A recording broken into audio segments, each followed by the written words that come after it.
La idea hoy un poco es abordar la discusión en torno al periodo de la emancipación americana.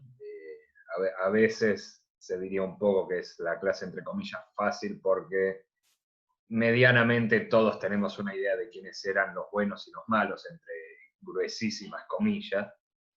Pero vamos a ver que hay unos cuantos bemoles entre nuestros autores.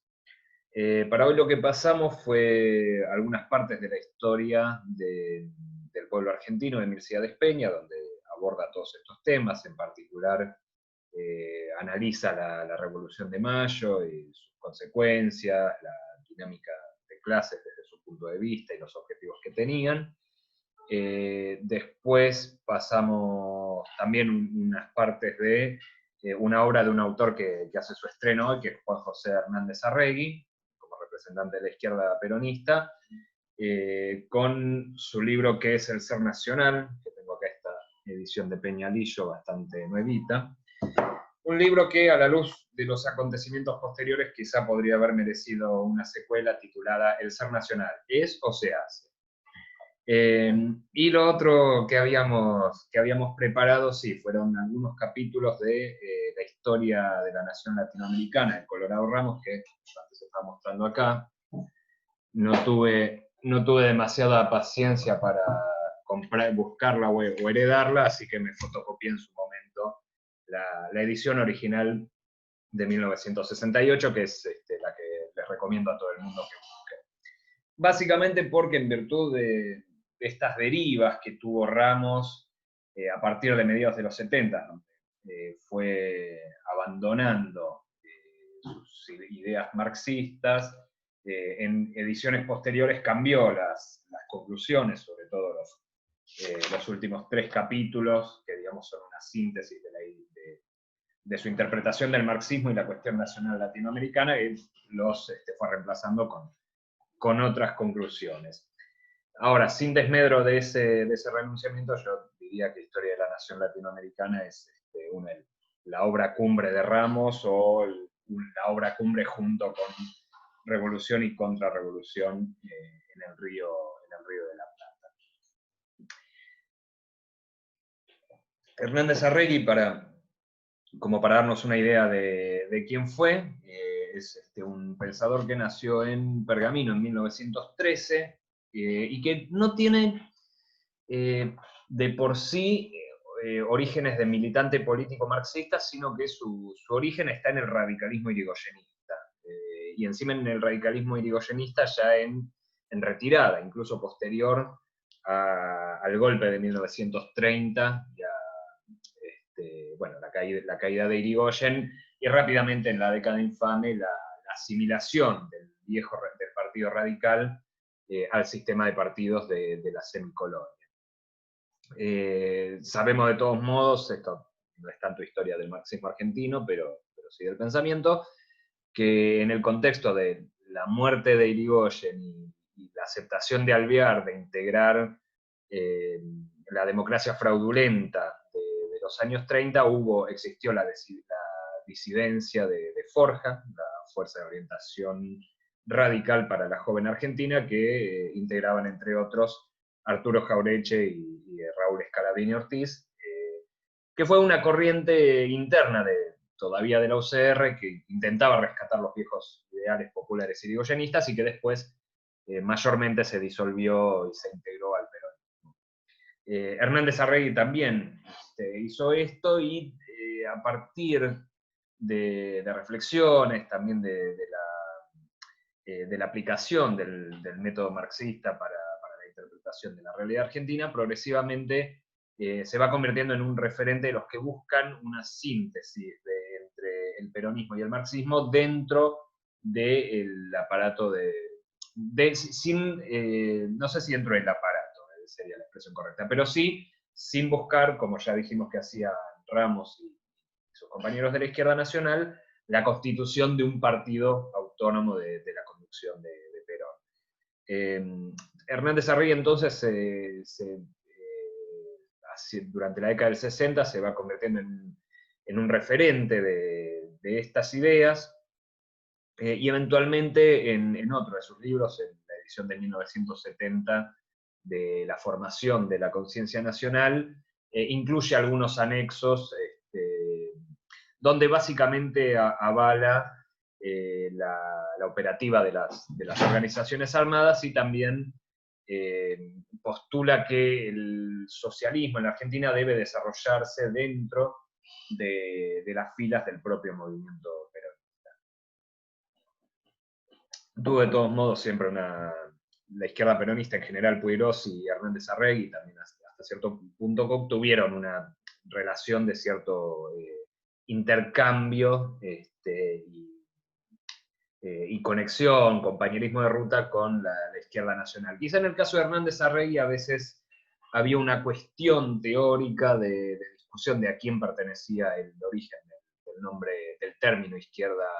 nacional, en la medida que se estaba disputando si la izquierda nacional debía integrar el peronismo o mantener su independencia como partido y como corriente política o no. Quizá con Hernández Arregui se dieron estas discusiones, quizá con Puigros la relación que tuvieron Ramos y Limbergo fue un poquito más armónica, pero en cualquier caso no dejaban de entenderse como compañeros de un mismo lugar en la trinchera. Bueno, Mircea de Peña ya lo hemos comentado, es referente, digamos, de corrientes trotskistas más ortodoxas, más críticas del peronismo, que ya también lo identificamos como orientador de las ideas de lo que sería el morenismo dentro de las corrientes trotskistas argentinas. Entonces, bueno, así como la otra vez decíamos que la idea de discutir los modos de producción en América Latina y el carácter de la conquista y colonización no era simplemente una cuestión académica, por el gusto, por esta cuestión que tenemos los que nos gusta la historia, esta cuestión neurótica de discutir fechas, contenidos e interpretaciones, sino que había una discusión política de fondo, ¿no? Que siempre atravesaba esta cuestión de lo que venimos diciendo acá, las tareas inconclusas. En el caso de la conquista y la colonización la idea era, bueno, ¿qué legado social y económico le dejó España a América a la hora de su independencia y cómo condicionó esto las luchas del futuro? En el caso de la discusión de la independencia, la cuestión viene siendo bastante parecida, ¿no? Se trata, en definitiva, de discutir si las tareas que corresponden históricamente al ciclo de la Revolución Nacional Democrático Burguesa estaban terminadas, agotadas, o todavía están pendientes de realización en América Latina. Yo no sé si lo hemos aclarado del todo bien en los encuentros anteriores, pero vamos a recordarlo, una tarea, lo que se considera como estas tareas democráticas, democrático-burguesas, son las que corresponden a la configuración de la superestructura nacional para el desenvolvimiento del desarrollo del modo de producción capitalista. ¿Sí? O sea, los modos de producción de los que ya hablamos la semana pasada, cada cual se desenvuelve en una forma, o sea, eso que tienen de estructural, de ser la organización del trabajo social, la economía, las ideas, se desenvuelve bajo la forma de organizaciones institucionales y sistemas políticos. Entonces, el feudalismo europeo, por ejemplo, no le importaba mayormente que dentro de un reino convivieran unidades con muchísima autonomía propia, incluso con autonomías y aduanas internas, incluso en regiones donde se hablaba el mismo lenguaje. Para dar un ejemplo claro, voy a aprovechar para hacer una de las cosas que más me gusta, que es recurrir a los mapas. Esto de acá, que estoy mostrando, no sé hasta dónde se puede ver,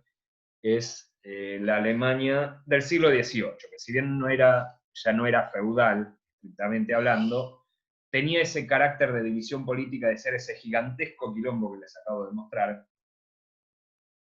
donde por ahí, en estados que tenían una lengua y una cultura común, resultaba que si yo, por ejemplo, era ciudadano del Reino de Prusia, era comerciante del Reino de Prusia y quería mandar mi producción, vender mi producción en alguna ciudad libre, o sea, es una ciudad libre, autónoma, o algún obispado o arzobispado que todavía tenía sus derechos de aduana propios, yo tenía que pagar un impuesto de aduana dentro de una ciudad que hablaba el mismo idioma que mi propio país. En el régimen capitalista esto no tiene razón de ser. Como el régimen capitalista necesita, el modo de producción capitalista necesita la libre circulación de mercancías, estas aduanas interiores son un obstáculo. Por lo tanto, busca en la nación la forma jurídica legal en la cual desenvolverse. O sea, el capitalismo alemán, para seguir con este ejemplo, le resulta absurdo tener que andar cruzando barreras de poquísimos kilómetros, sino que es más lógico que en torno a una comunidad que comparte una cultura y una historia en común, una identidad cultural, diríamos, también podría observarse hasta cierto punto una común identidad religiosa, si bien en Alemania había una convivencia entre luteranos, católicos y calvinistas. Para el desenvolvimiento del capitalismo alemán necesita romper esas barreras, crear una unidad nacional y dentro de ese espacio nacional crear el mercado interno a partir del cual la burguesía se va a fortalecer y luego, después de tomar ese impulso interno, va a desarrollar su capitalismo hacia el mundo. ¿Vamos bien hasta acá? Entonces la pregunta que se estaría planteando ante el saldo de la independencia es, ¿América Latina es, como en el mapa que les mostré recién, un mosaico de soberanías políticas que sin embargo sería más lógico que estuviesen unidas porque no tienen mayores diferencias histórico-culturales? ¿O efectivamente cada una de esas divisiones realmente corresponde a una nación burguesa propiamente dicho? Es decir, se puede hablar de una nación argentina, una nación uruguaya, una nación costarricense, una nación panameña y así hasta, etcétera, hasta agotar los 20 y pico de países que existen en América Latina. Bueno, dependiendo de la conclusión que se saque, eso también va a orientar la brújula política en el día a día digamos, de los partidos que existen en la actualidad o que existían en la actualidad de los autores que estamos repasando. Entonces, bueno, por un lado tenemos la posición de Milcíades Peña, que también en parte, digamos, continuando con lo que habíamos hablado la semana pasada de las tesis de Gundar Frank sobre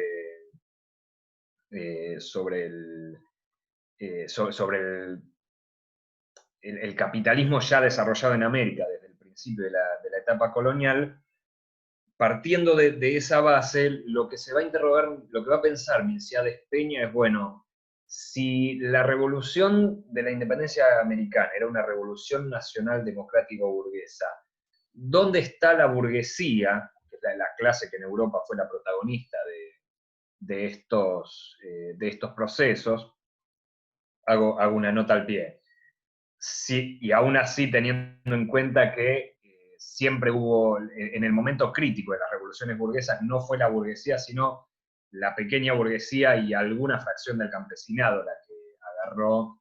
la papa caliente, por ejemplo, en el proceso de la Revolución Francesa, durante el momento del predominio del partido jacobino de Robespierre, ante la amenaza de la reacción monárquica contra Francia, bueno, es la pequeña burguesía, sobre todo parisina, la que toma las medidas más radicales ante la emergencia y que salva a la revolución. Y después, el reflujo, la vuelta, digamos, a objetivos burgueses más modernos, es cuando la burguesía empieza a disfrutar de esa tarea difícil que los jacobinos habían hecho por ella. Y aún así en Francia todavía tuvo que pasar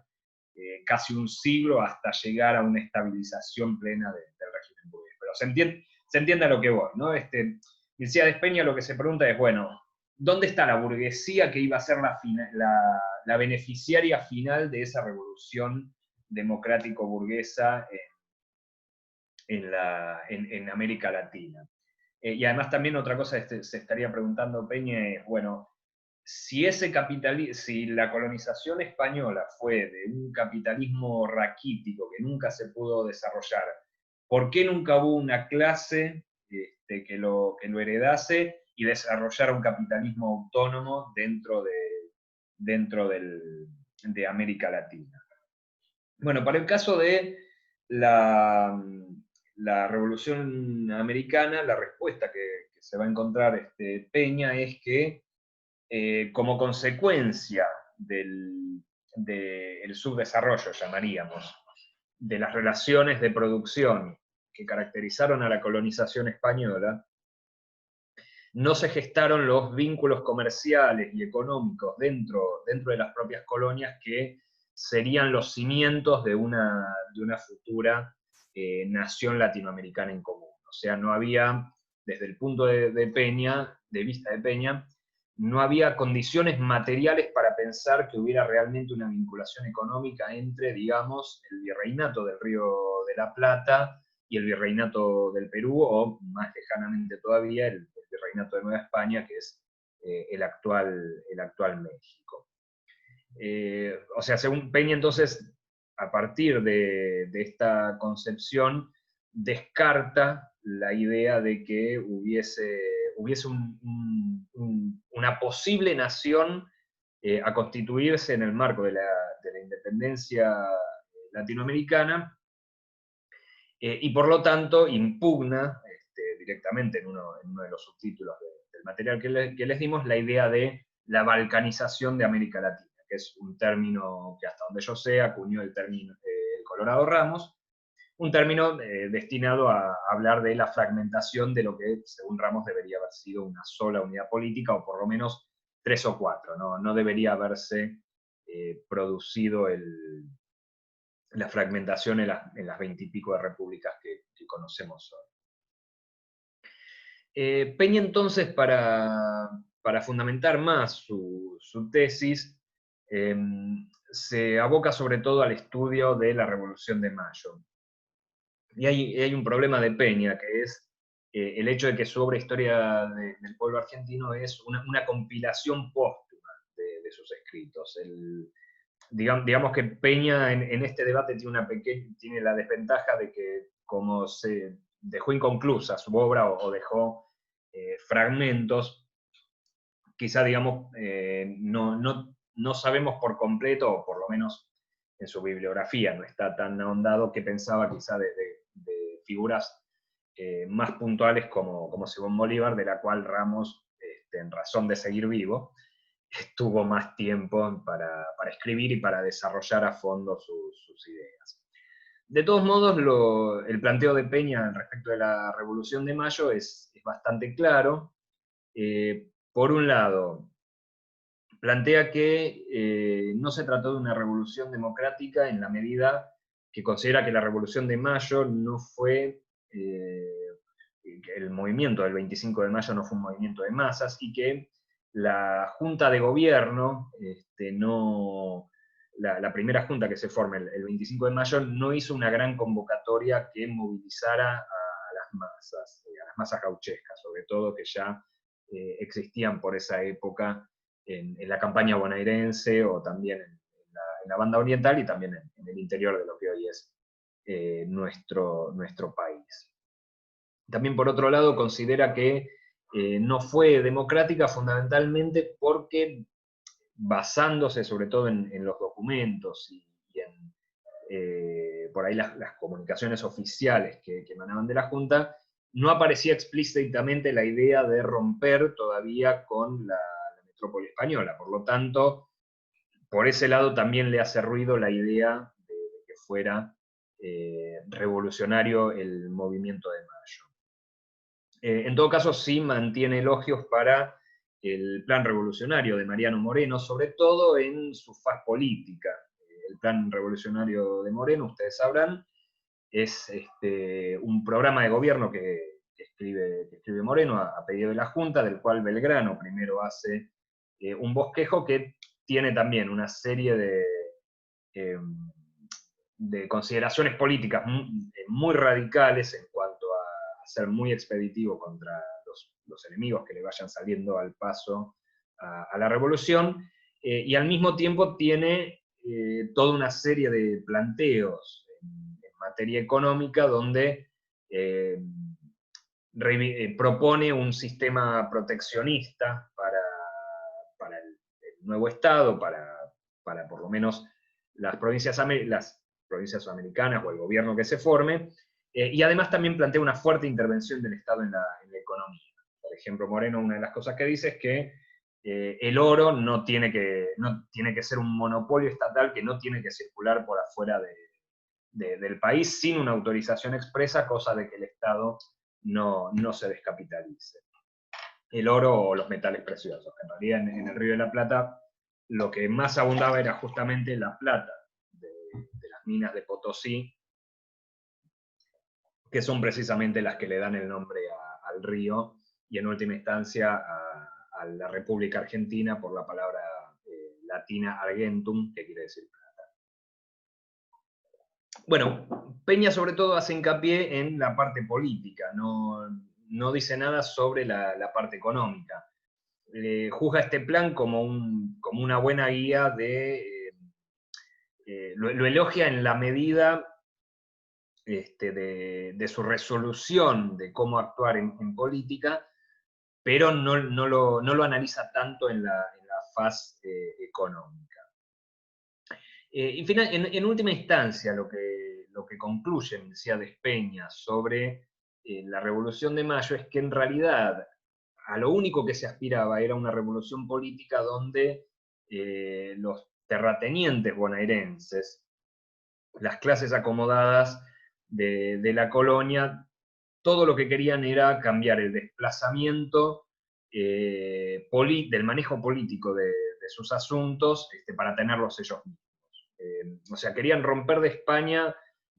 políticamente con España para ejercer formalmente un dominio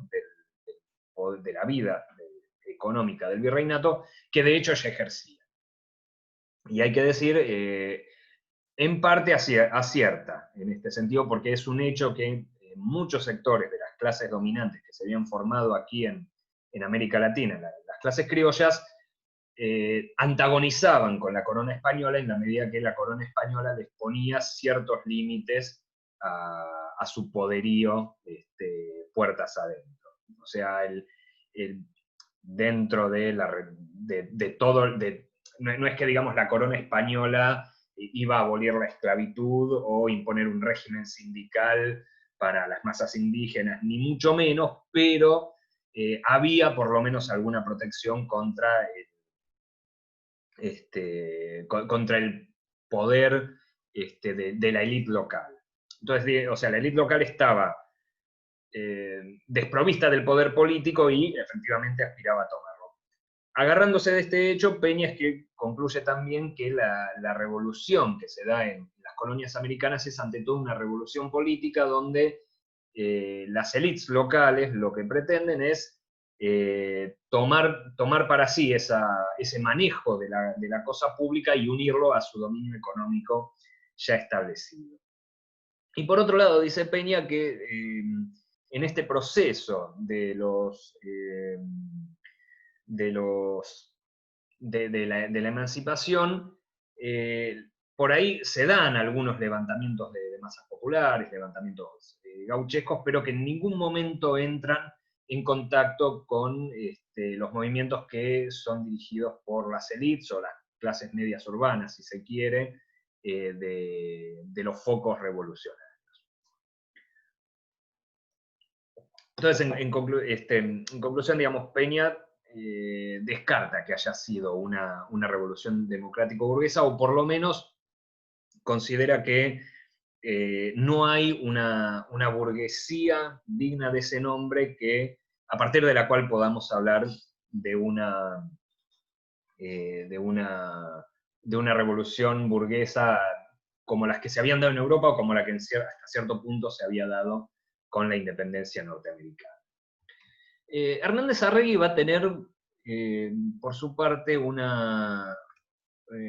posición bastante curiosa, que por ejemplo, ya que hablábamos de contradicciones dentro de la izquierda peronista, John William Cook, por ejemplo, no compartía. Hernández Arregui, por un lado, va a hacer muchísimo hincapié en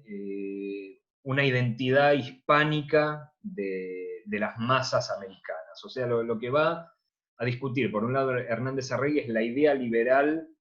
de que el proceso de emancipación haya sido totalmente antiespañol desde el principio y que haya buscado desde el vamos una ruptura inmediata con España.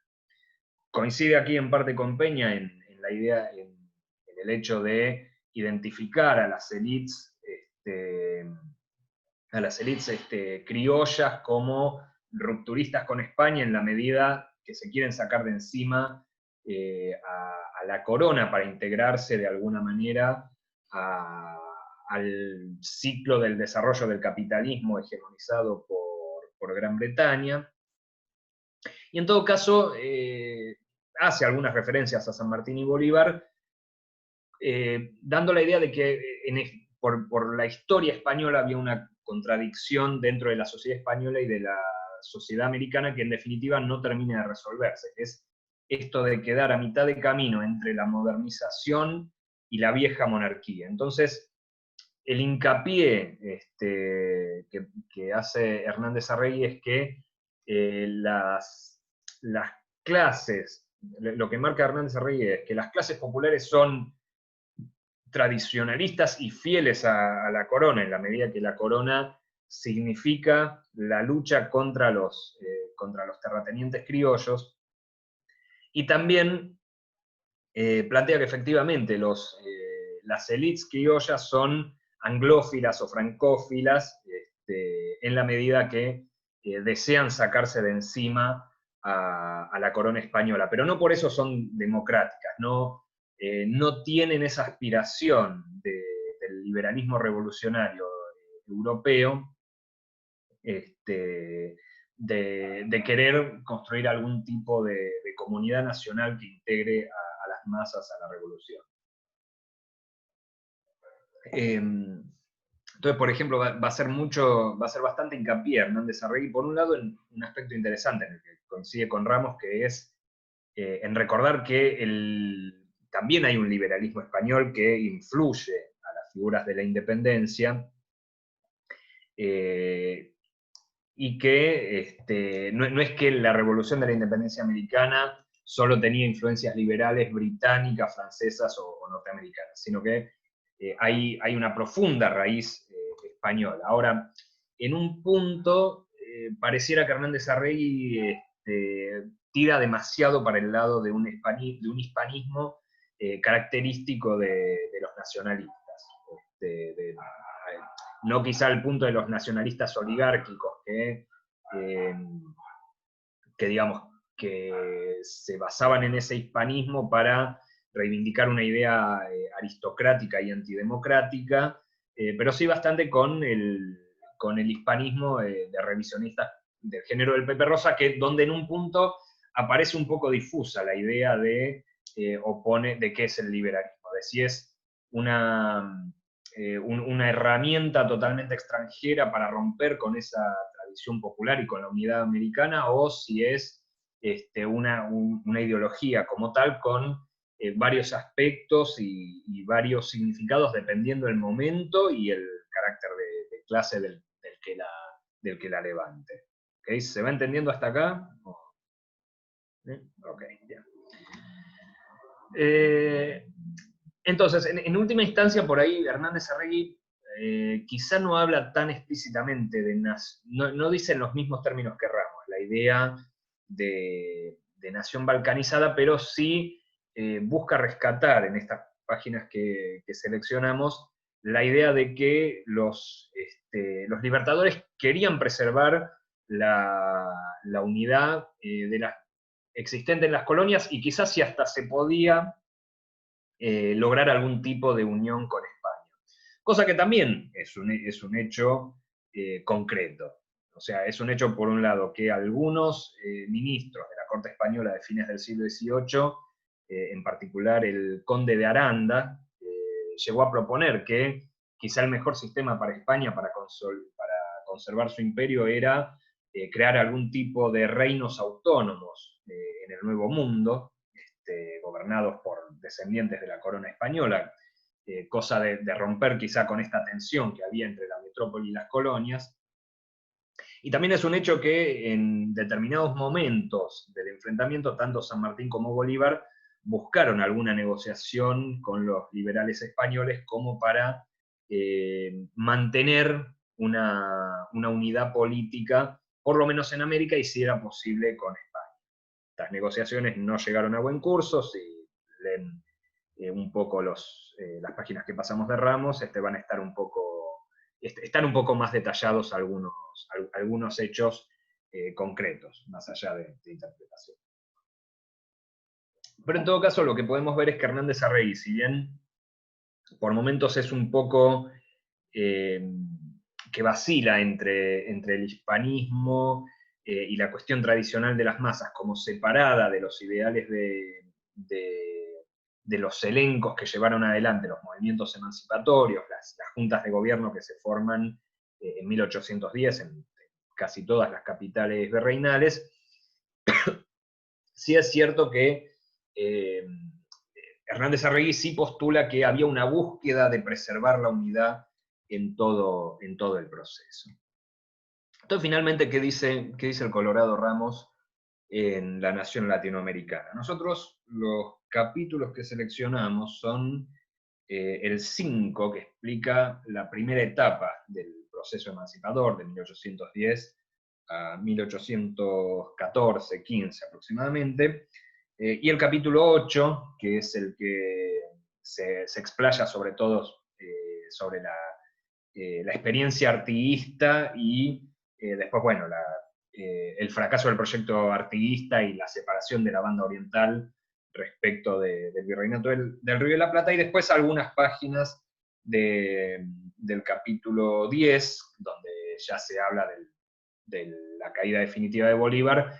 algunas páginas donde Ramos caracteriza sintéticamente cuáles son los factores del fracaso del proyecto bolivariano en aquel momento. Entonces Ramos, un poco retomando esta idea del desarrollo americano colonial con clases rentistas, postula, sin embargo, que había una unidad territorial en la organización de los diferentes virreinatos y una serie de vínculos económicos entre las diferentes regiones que potencialmente sí podían ser el material, las bases materiales para la concreción de una unidad nacional según los términos de una revolución nacional burguesa. En todo caso, donde Milcíades Peña se pregunta dónde está la burguesía revolucionaria, o la burguesía que interesada además económicamente en esa unidad nacional, en ese gran mercado interno del que hablábamos hace algún rato, Ramos lo que dice es que existía la posibilidad de que esa clase se fuera desarrollando si lograba prosperar un Estado central fuerte que protegiera a esas clases burguesas en formación. Lo que dice Ramos, y que después lo va a seguir desarrollando al analizar la etapa de las guerras civiles argentinas, es que sí, no había efectivamente una burguesía moderna y productiva en el Río de la Plata, por ejemplo, pero sí había clases agrarias, había campesinado que se podía convertir en pequeño propietario o en mediano propietario y a partir de ahí convertirse en una clase agraria capitalista burguesa moderna, y que también había producciones en el interior del virreinato, un artesanado que, debidamente protegido económicamente, se podía convertir en una burguesía. Entonces, Ramos lo que dice es, bueno, no hay, llamémoslo así, burguesía modelo terminado, pero hay una burguesía posible, ¿sí? Y algunos líderes de la independencia, sobre todo resalta Ramos, Artigas y Mariano Moreno, había algunos líderes que veían la posibilidad de concebir un Estado que protegiera la economía interna y en el cual florecería el capitalismo moderno. Entonces, plantea Ramos en última instancia, a partir de del fracaso de estos proyectos es que se puede hablar de una nación frustrada. Haciendo un poquito de ucronía, el planteo de Ramos sería: supongamos se hubieran mantenido las unidades virreinales que existían, que eran 3, 4,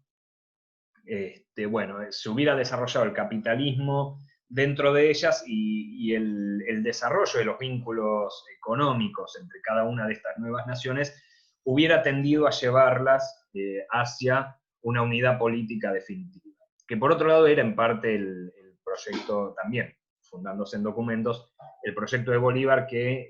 va a proponer, por ejemplo, una vez terminada la lucha con España en el Congreso de Panamá, una gran federación y alianza política y militar entre, por ejemplo, México, la República de Colombia y las repúblicas de Perú y de Bolivia, que era digamos, los estados que habían salido existiendo de la Guerra de la Independencia. Ahora, lo que dice Ramos es, esto fracasó porque efectivamente esos proyectos de unidad y de protección estatal no prosperaron y no hubo una clase burguesa que se los pusiera al hombro, sino que lo que había era clases rentistas, burguesías comerciales en los puertos, grandes bloques de terratenientes en el interior, que preferían ser cabeza de ratón en lugar de cola de león, que preferían ser,